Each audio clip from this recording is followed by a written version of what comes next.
বাস্তবে দেখা আগে নিচ থেকে, হ্যাঁ সেটাও দেখা হয়, কিন্তু এখন দুই প্রকারের অভিজ্ঞতা হলো। এমন একটা অবস্থা মনে হচ্ছে এখানে মেঘের আরেকটা জগৎ।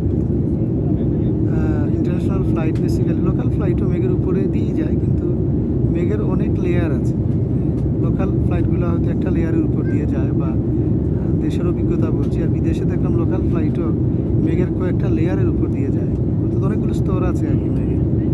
এমনকি এখন আমরা যেমন এই ফ্লাইটটা যাচ্ছে স্পেনের রিয়াল মাদ্রিদ থেকে, সে একটা লেয়ার ভেদ করার পরে দেখা গেলো মাঝে মধ্যে আবার সামনে মেঘের সাথে ধাক্কা খায়, আবার জাকুনি হয়, আবার আরেকটা লেয়ার ভেদ করে আরও উপরে উঠে। ইন্টারন্যাশনাল ফ্লাইট প্রায় 3 থেকে 4 হাজার ফিট উপরে কিন্তু উঠে। তো এখানে অনেকগুলো মেঘের কি পাওয়া যায়। আল্লাহ আসলে কীভাবে এই পৃথিবীটা বানিয়েছেন, আল্লাহ ছাড়া এই কুদরত বোঝা বড় মুশকিল।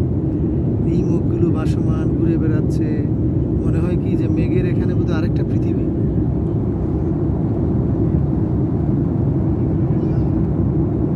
এবং এই যে আমাদের নিচে মেঘ, আবার ওই যে আমাদের উপরেও কিন্তু মেঘ, আবার অনেক সময় দেখা যায় মেঘের মাঝখানেই আছে বিমানটা, ধাক্কি করে যাচ্ছে আর কি, মাঝে মধ্যে জাকুনি খায়। তো আল্লাহ আসলে কত